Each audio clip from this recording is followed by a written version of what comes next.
इस वीडियो में पहले हम लोग पढ़ेंगे सेक्शन 31, ठीक है।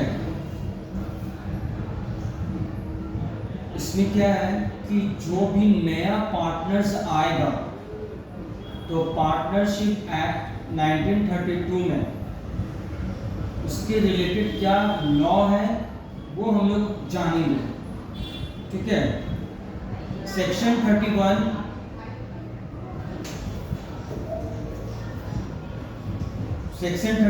का जो लॉ है वो माइनर्स से रिलेटेड नहीं है, ठीक है, माइनर्स पर एप्लीकेबल नहीं है। अब पढ़ते हैं इसका।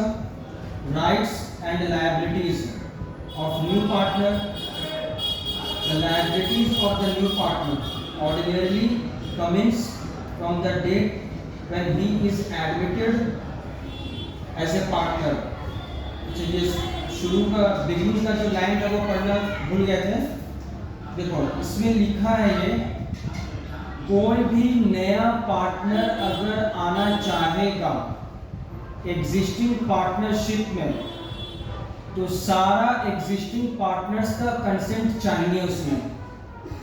अगर एक भी उसमें अपना कंसेंट नहीं देगा तो वो नया पर्सन जो है वो पार्टनर नहीं बन सकता है, ठीक है।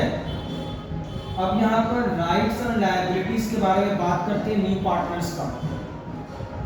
जिस दिन से वो एडमिट होगा उसी दिन से फर्म का जो भी लायबिलिटी होगा वो उसके लिए लायबल होगा, ठीक है, जिस दिन वो एडमिट होगा, ठीक है।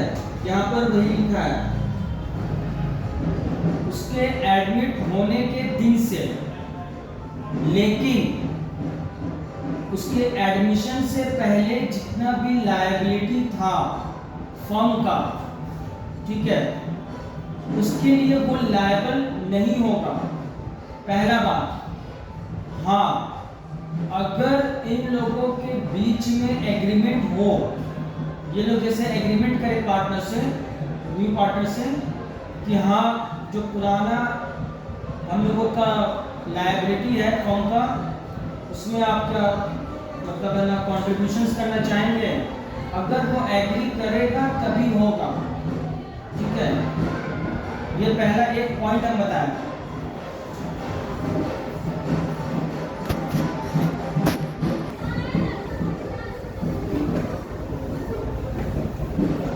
सिंपल लैंग्वेज में ये जो बुक है इसके लैंग्वेज में सिंपल से बात लिखा हुआ है। A new partner can be introduced only with the consent of all the partners, जो कि पहले हम समझा चुके हैं। The share of profits which a new partner is entitled to get it is fixed at the time he becomes a partner। उसको जो भी प्रॉफिट में शेयरिंग लेना होगा वो एडमिशन के समय में वो लोग फिक्स करेगा अपना। He is liable for all the dates of the firm after the date of his admission, ठीक है। But he is not responsible for any act of the firm done before he became a partner, ठीक है। यहाँ पे लिखा हुआ है कि जो भी पहले एडमिशन से उसके पहले जो भी एक्ट हुआ है फर्म का उसके लिए वो लायबल नहीं होगा unless otherwise agreed। मतलब कि अगर ये लोग कुछ एग्रीमेंट करे तब वो उसके लिए लायबल हो सकता है, लेकिन उसका कंडीशन सुन लीजिए आप लोग। The incoming partner may, however, assume liability for past dates by novations, ठीक है। novations का मतलब होता है जैसे ओल्ड एग्रीमेंट्स होता है ना, तो उसको हम लोग चेंज कर देंगे न्यू टर्म्स मतलब एग्रीमेंट का टर्म होता है उससे चेंज करेंगे, सब्स्टिट्यूट कर देंगे, ठीक है। तो वहाँ पर ट्राइपार्टाइट एग्रीमेंट होगा, मतलब क्रेडिटर जो थर्ड पार्टी है फर्म का उसके बीच वो रहेगा, पार्टनर्स रहेगा और इनकमिंग पार्टनर्स तीनों का सहमति होगा तभी वो पास्ट जो डेट्स होगा वो मतलब जिस तरह से उन लोगों का टर्म्स एंड कंडीशंस होगा उस हिसाब से वो किया जाएगा कि हाँ कितना वो कितना मतलब है ना शेयर तक वो देगा उसको, ठीक है। इन तीनों का सहमति चाहिए, थर्ड पार्टी का भी, पार्टनर्स का भी और इनकमिंग पार्टनर्स का भी। अगर कुछ डाउट होगा इसमें तो पूछ लेना। सेक्शन 31 का ये बाय नोवेशन यहाँ पे लिखा हुआ है।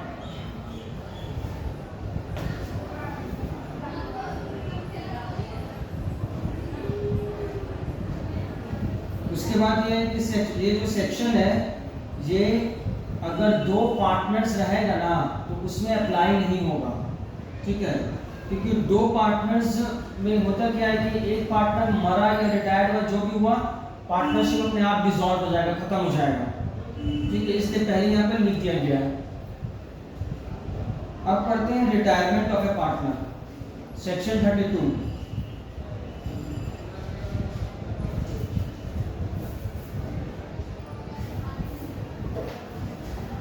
A partner may retire with the consent of all the other partners in accordance with an express agreement by the partners। देखिए जो भी पार्टनर रिटायर्ड हो रहा है वो सारे पार्टनर्स के कंसेंट के साथ रिटायर्ड होगा, और जो उन लोगों के एग्रीमेंट्स में टर्म्स एंड कंडीशंस लिखे हुए हैं उसके हिसाब से हो रहा है तो वो रिटायर्ड हो सकता है, पहला सिचुएशन है।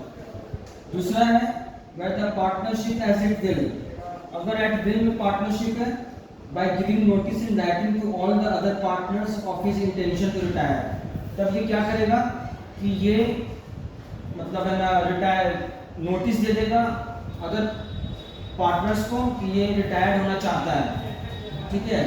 और वैसे करके ये रिटायर हो सकता है। तो यहाँ पर दो सिचुएशंस आपको यहाँ पर दिख गया। अब यहाँ पर क्या है, इसकी लायबिलिटी राइट्स क्या है वो देख लेते हैं।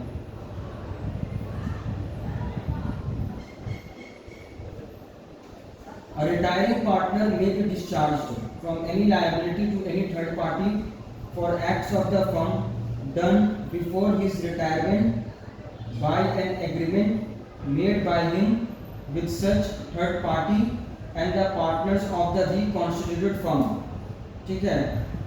ये बोल रहा है कि पार्टनर जब रिटायर्ड हो जाएगा, जिस दिन वो रिटायर्ड हुआ उस दिन से पहले तक का ही उसका लायबिलिटी रहेगा, ठीक है। तो ये एक एग्रीमेंट जो बनाएगा वो थर्ड पार्टी से, ठीक है। और जो रिकॉन्स्टिट्यूटेड फर्म का मतलब फिर से जो फर्म में तब्दीली आया, बदलाव आया, उसमें जो पार्टनर्स है उन लोगों के साथ एग्रीमेंट बनेगा ये, ठीक है, कि हाँ हम सिर्फ लायबल होंगे जो मेरे रिटायरमेंट से पहले तक का जितना भी लायबिलिटी था उसके बाद करनी। And such agreement may be implied by a course of dealing between the third party and the reconstituted firm after he had knowledge of the retirement, ठीक है। और फिर ये कोर्स ऑफ डीलिंग जो है ये लागू हो जाएगा, ठीक है, क्योंकि मतलब थर्ड पार्टी और रिकॉन्स्टिट्यूटेड फर्म के बीच में जो एग्रीमेंट रहेगा, क्योंकि उस समय थर्ड पार्टी को पता चलेगा कि हाँ ये रिटायर्ड हो गया है। तीसरा है डिस्पाइट नॉटविथस्टैंडिंग, लिखा है इसका मीनिंग है despite of the retirement of the partner from a firm he and the partners continue to be liable as partners to third parties for any act done by any of them which would have been an act of the firm if done before the retirement until public notice is given of the retirement।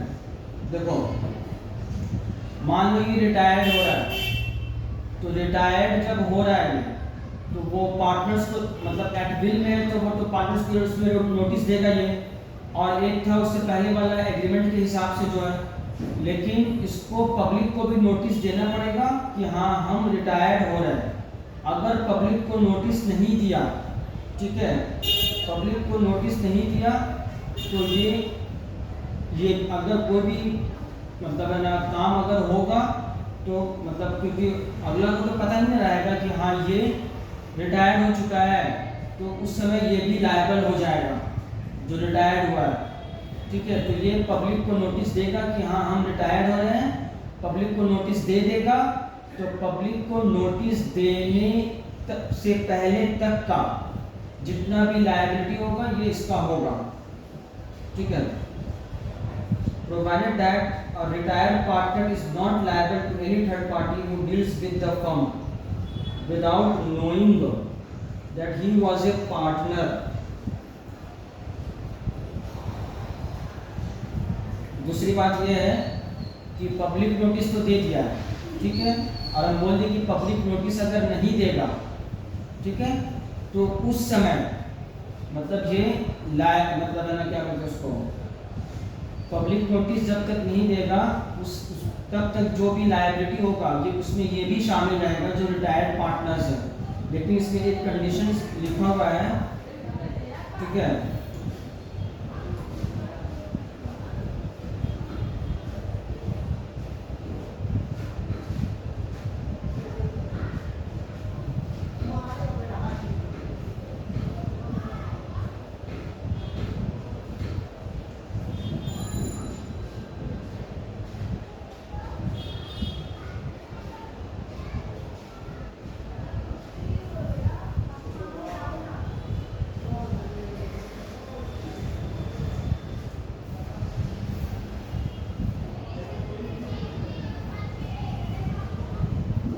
provided that the retired partner is not liable to any third party who deals with the firm without knowing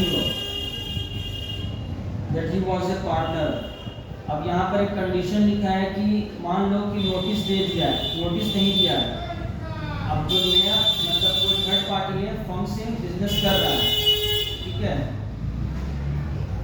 तो third party को अगर पता नहीं है कि हाँ ये मतलब उसको ये पता है कि ये जो पार्टनर रिटायर्ड हो गया ये पार्टनर्स नहीं है, वो ये समझ रहा है, तब उस केस में भी ये लायबल नहीं होगा रिटायरिंग पार्टनर्स जो है, ठीक है, क्योंकि थर्ड पार्टी जो डील कर रहा है उसको ये नॉलेज है कि जो पार्टनर्स रिटायर्ड हो गया वो पार्टनर्स नहीं है, ठीक है, तो वो तो यही समझ रहा है कि ये पार्टनर्स नहीं है, तो वो इसलिए इस केस में भी लायबल नहीं होगा भले ही वो पब्लिक नोटिस नहीं दिया होगा।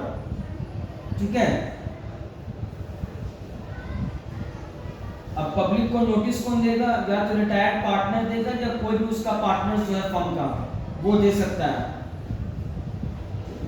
यहाँ पर एक केस है इन विष्णु चंद्रा वर्सेस चंद्रिका प्रसाद सुप्रीम कोर्ट। ठीक है, इसमें जो मीनिंग है वो तुम लोग कॉपी कर लोगे, इसको इजी लैंग्वेज में यहाँ पर दिया हुआ है। देखो पहला 2 पॉइंट है, ये पॉइंट तुम्हारे बुक में नहीं लिखा हुआ है, स्लीपिंग पार्टनर जो है रिटायर्ड होगा क्योंकि वो तो काम कुछ करते ही नहीं है, तो उसको पब्लिक नोटिस देने का कोई ज़रूरत नहीं है।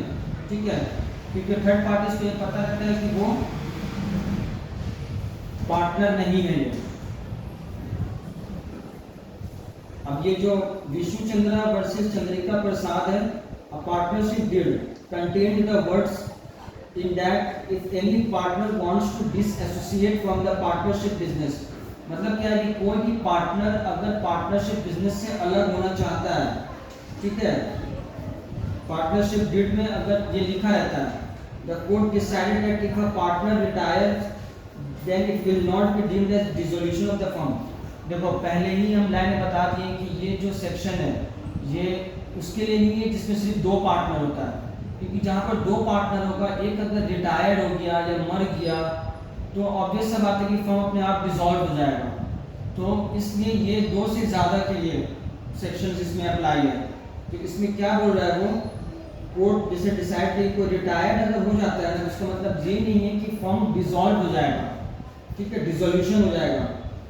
The expression clearly indicated that in the event of retirement the partnership business will not come to an end. ठीक है, समझ में आ गया, यही इसका मीनिंग है। एग्जाम्पल 13 है, यहाँ पर लिखा हुआ है mere retirement of a partner who was the tenant of the premises in which the partnership business was carried out would not result in assignment. Assignment means होता है transfer of the tenancy rights in favor of the remaining partners. Even though the retiring partner ceases to have any right, title or interest in the business as such. यहाँ पर एक example दिया है, business premises था, ठीक है, business premises था, काम करता था, लेकिन उसमें ये रहता भी था, ठीक है, तो वो रहता था वो तो अलग मैटर होगा ना, तो उसमें रहता था तो वो भाड़ा भी देता होगा, तो रिटायर्ड हो गया उसका मतलब ये नहीं है कि वो अपना टेनेंसी राइट्स जो है वो भी ट्रांसफर कर दिया है, समझ में आया? तो ये यहाँ पर कहना चाह रहा है। अब है expulsion of a partner, section 33। Expulsion मतलब होता है कि बाहर निकाल देना किसी पार्टनर्स को, मतलब एग्जिस्टिंग पार्टनर्स को, तो बाहर किसी को पार्टनरशिप से निकालने के लिए उसका टर्म्स एंड कंडीशंस है, क्या है देख लो, ये तीनों कंडीशंस जब फुलफिल होगा तभी वो वैलिड एक्सपल्जन होगा, अदरवाइज वो एक्सपल्जन नहीं माना जाएगा। पहला है the power of expulsion must have existed in contract between the partners. जैसे कि पहले से इन लोगों के कॉन्ट्रैक्ट में लिखा होगा कि हाँ क्या सिचुएशन होगा जिसमें एक्सपेल्ड कर दिया जाएगा पार्टनर्स को, एग्जिस्टिंग पार्टनर्स को, ठीक है। The power has been exercised by a majority of the partners, ठीक है। उसके बाद क्या है कि पावर एक्सरसाइज होगा और एक्सपेल्ड होगा पार्टनर्स जब मेजॉरिटी ऑफ पार्टनर्स उसके अगेंस्ट में वोटिंग देंगे तब, ठीक है। उसके बाद and it has been exercised in good faith, मतलब उसको जो निकाला गया है वो उसके फर्म के सही के लिए, फर्म के भलाई के लिए निकाला गया है। जब ये तीनों कंडीशन सेटिस्फाई होगा तभी वो एक्सपेल्ड होगा। If all these conditions are not present the expulsion is not deemed to be in a bona fide interest, मतलब जेन्युइन जो बोलते हैं हम लोग, of the business of the firm. Good faith किसको बोला जाता है? सेक्शन 33 सब सेक्शन 1 में द एक्सपल्जन, यहाँ पे स्पेलिंग गलत दिया हुआ है एक्सपल्जन का, EXPU होगा, ठीक है। Must be in the interest of the partnership, मतलब पार्टनरशिप बिजनेस के भलाई के लिए। The partner to be expelled is serve with a notice, partner जो जिसको निकाला जाएगा उसको पहले नोटिस दिया जाएगा और उसको एक अपॉर्चुनिटी दिया जाएगा अपना बात को रखने का, जो भी उसका गलती जो भी हुआ होगा, ठीक है। अगर ये सब चीज अगर नहीं हुआ गुड फेथ में तो फिर एक्सपल्शन जो है वो नल एंड वॉइड होगा, ठीक है। बात समझ लो पहले, गुड फेथ यहाँ पे बोला है तो गुड फेथ का मतलब यहाँ पर ये इसको डिस्क्राइब किया गया है, ठीक है। ये चीज पाया जाएगा तभी वो एक्सपल्जन जो है वैलिड होगा, अदरवाइज वो वैलिड नहीं होगा और वो निकाला नहीं जाएगा। दूसरी बात यहाँ पर है it may be noted that under the act the expulsion of partners does not necessarily result in dissolution of the firm, ठीक है। अब किसी पार्टनर्स को अगर निकाल दिया जाए तो इसका मतलब ये नहीं है कि वो फर्म डिसॉल्व हो जाएगा। The invalid expulsion of a partner does not put an end to the partnership, even if the partnership is at will and it will deemed to continue as before। अगर वो invalid वे में किसी partners को निकाला गया है तो partnership business dissolve नहीं होगा, ठीक है, और वो चलेगा जैसे पहले चलता था। यहाँ पर एक एग्जांपल दिया हुआ है, ए बी सी पार्टनर्स था, ठीक है। ए और बी की जो वाइफ है ये जो लड़ाई की आपस में लेडीज क्लब में, जिसमें क्या हुआ कि ए की जो वाइफ थी उसको ज़्यादा चोट लगा, ए गुस्सा में आ गया और ये सी को कन्विंस किया कि बी को निकाल दो, बी को हाँ पार्टनरशिप से निकाल दो। अब बी को निकाल दिया गया बिना नोटिस दिए गए, नोटिस बिना दिए हुए उसको निकाल दिया गया, ठीक है। अब ये पूछ रहा है कि ये कंसिडरेशन जो है ये सही था कि नहीं, तो देखो यहाँ पर पहले लिखा हुआ है a partner will not be expelled from a firm bye a majority of partners except in exercise in good faith. ठीक है, पार्टनर्स को मेजॉरिटी के थ्रू उस वक्त तक नहीं निकाला जा सकता है जब तक कि गुड फेथ उसमें शामिल नहीं होगा। ठीक है, गुड फेथ का कंडीशन को बता दिए तीन का। तो यहाँ पर क्या हुआ था, power of explosion must have existed in the contract between the partners. The power has been exercised by majority of the partners. It has been exercised in good faith. If all the conditions are not present, the expulsion is not deemed to be bona fide interest of the business of the firm. Thus, according to the test of the good faith as required in the section, expulsion of partner B is not valid. In this context, you should also remember the provisions of section 32 subsection 2, 3 and 4 which we have just discussed will be equally applicable to an expelled partner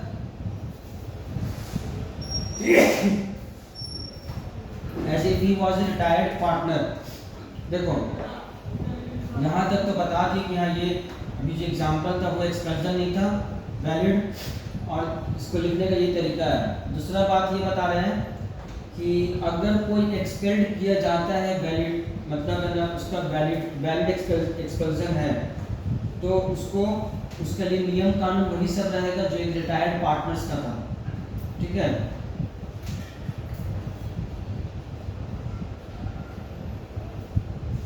public को notice देना पड़ेगा, फिर उसकी liability से related जो retired partners का था वही एक्सपेल्ड पार्टनर्स का रहेगा। बात समझ में आया? कुछ भी डाउट होगा फिर पूछ लेना। अब है insolvency of a partner, section 34। Insolvency किसको बोलते हैं कि अगर कोई बैंकरप्ट हो गया, मतलब उसके पास कुछ भी नहीं है फाइनेंशियली कि जो वो कुछ भी किसी को दे पाए, तो उसको बोलते हैं इंसॉल्वेंसी। तो यहाँ पर लिखा क्या है, वेयर अ पार्टनर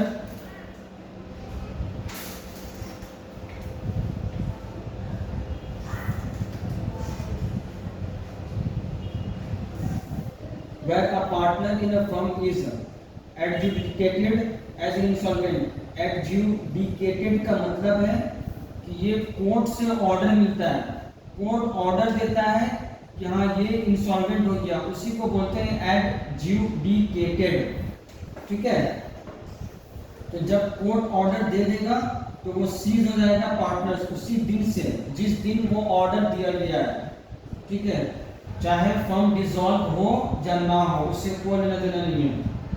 समझ में आया? वो इंसॉल्वेंट हो गया है। Where under a contract between the partners, the firm is not dissolved by the adjudication of a partner as an insolvent. ठीक है, अब क्या है कि ये इंसॉल्वेंट डिक्लेयर हो गया तो उसकी वजह से पार्टनरशिप डिसॉल्व नहीं हो जाएगा। ठीक है, The state of the partner so adjudicated is not liable for any act of the firm, and firm is not liable for any act of the insolvent done after the date on which the order of adjudication is made.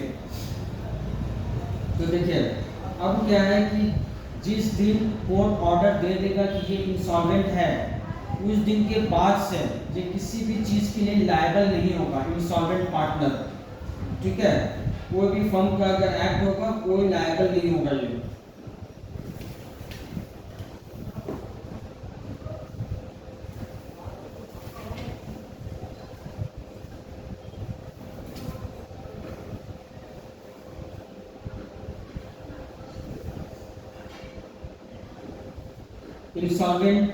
Insolvent होने के बाद वो partners नहीं रहेगा फिर। ठीक है, partner वो नहीं रहेगा, इसमें मतलब लिखा हुआ है he ceases to be a partner from the date on which the order of adjudication was passed by the court. Whether the firm is thereby dissolved or not depends on the terms of the agreement between the partners. अब देखिए इसमें क्या है ना कि court के order तो मिल जाएगा, अब इन लोगों का अगर एग्रीमेंट हुआ पहले से ही कि हाँ अगर आप इंसॉल्वेंट कोई पार्टनर होता है तो उसमें उसकी वजह से फर्म भी डिसॉल्व हो जाएगा, तब फर्म डिसॉल्व होगा, अदरवाइज नहीं होगा फर्म डिसॉल्व। ठीक है, अब यहाँ पर और बात सुन लीजिए। If nothing has been mentioned in the deed that the firm automatically dissolved, अगर डीड में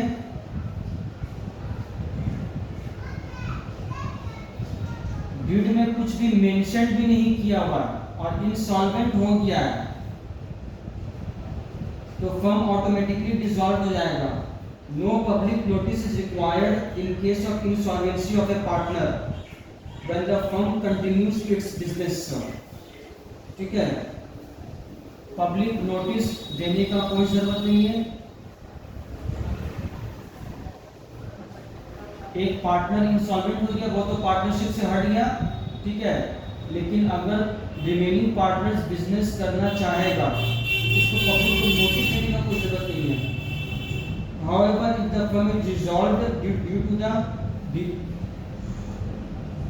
to the insolvency, then public notice about dissolution। हाँ, अगर इंसॉल्वेंसी के कारण फर्म डिसॉल्व हो रहा है तो उस केस में नोटिस, पब्लिक नोटिस देना पड़ेगा उसको। ठीक है, अगर इसके केस में ये सेक्शन 34 में कोई भी डाउट होगा तो तुम लोग पूछ लेना। ठीक है, उसको जमा करके मत रखना भाई, पहले बता रहे तुम लोगों को कोई भी डाउट होगा तुम लोग फोन में शॉर्ट आउट कर लो, उनको ऑडियो मैसेज भेज देना, हम बता देंगे। अब डेथ में क्या है, डेथ ऑफ पार्टनर्स में क्या होगा, section 35। Ordinarily, the death of partner has the effect of dissolving the firm, but it is competent for the partners to agree that the firm will continue to exist even after the death of partner. No public notice is required in case of death of partner to absolve his estate from further liability. देखिए, death of partners में क्या होगा, कोई partners अगर मर गया तो अगर दो पार्ट, पहले बोल दिए कि ये सब सेक्शन दो पार्टनर्स पर एप्लीकेबल नहीं है। दो पार्टनर्स मान लीजिए रहता, एक मर जाता तो ऑब्वियस सा बात है कि वो पार्टनरशिप डिसॉल्व हो जाता। तो यहाँ पर दो से ज़्यादा रहेगा, एक मर गया तो उन लोगों के बीच में क्या एग्रीमेंट था, अगर एग्रीमेंट रहता कि हाँ अगर कोई भी मरेगा तो बिजनेस डिसॉल्व हो जाएगा तो उस केस में तो कुछ नहीं हो सकता। लेकिन अगर इन लोग कोई एग्रीमेंट ऐसा नहीं था तो क्या होगा, एक पार्टनर मर गया है तो फिर दो पार्टनर्स वो अपना बिजनेस को कंटिन्यू कर सकता है। ठीक है, और मरने के केस में पब्लिक नोटिस देना कोई जरूरी नहीं है, क्योंकि वो रहेगा ही नहीं तो उसका फर्दर लायबिलिटी कैसे होगा। समझ में आया, जिंदा रहेगा ही नहीं तो कोई भी लायबिलिटी जो होगा तो वो कैसे होगा, सीधे से बात करते हैं।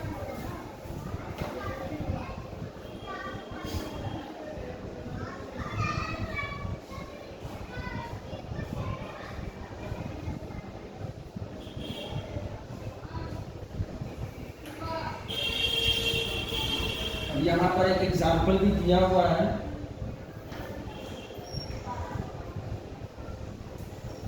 X was a partner in a firm. The firm, देखो तुम ध्यान से सुनना, ये वाला वर्ड पे यहाँ पर कैसे घुमाया है। The firm ordered goods in X lifetime. X एक पार्टनर था, वो जब जिंदा था तो फर्म मतलब कोई गुड्स के लिए ऑर्डर दिया था थर्ड पार्टी को। अब क्या हुआ, वो मर गया ऑर्डर देने के बाद। ठीक है, और गुड्स जो डिलीवरी हुआ उसके मरने के बाद आया। In such a case estate would not be liable for the debt. A creditor can have only a personal decree against the surviving partners and the decree against the partnership assets in the hands of those partners. The suit for goods sold and delivered would not lie against the representatives of the deceased partner। ठीक है, देखिए यहाँ पर बोल रहा है goods का order दिया गया उसके मरने से पहले और गुड्स डिलीवर्ड हुआ उसके मरने के बाद। ठीक है, अब जो थर्ड पार्टी है, मान लीजिए लोग फर्म पैसा नहीं दिया तो ये केस कर सकता है जो सर्वाइविंग पार्टनर्स है उसके खिलाफ, क्योंकि वो केस इसलिए मरे डेथ पार्टनर्स के खिलाफ इसलिए नहीं कर सकता है क्योंकि वो मर गया, वो वजह नहीं है, इसलिए हो रहा है यहाँ पर क्योंकि डेट जो कर्जा जो हुआ है वो उसके मरने के बाद हुआ है। ठीक है, गुड्स तो डिलीवरी मरने के बाद हो दिया है तो पैसा भी उसी समय ना मांगेगा वो। अब वो लोग नहीं दे रहा है तो जो पार्टनर्स मर गया डिलीवरी से पहले वो उसके लिए लायबल नहीं होगा और ना ही उसका कोई भी लीगल रिप्रेजेंटेटिव लायबल होगा। ठीक है, मतलब उसका बेटा कुछ भी होगा वो लोग कोई भी लायबल होगा। ठीक है, कोई भी लायबल नहीं होगा डिसीज पार्टनर्स का।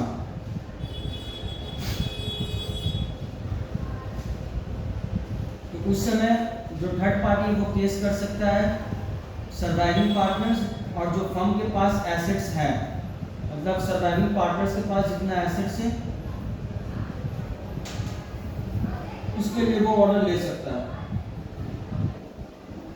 सेक्शन 31 से 35 तक पढ़ाया है, इसमें कुछ भी डाउट्स होगा तो लोग पूछिए नाम से। ठीक है।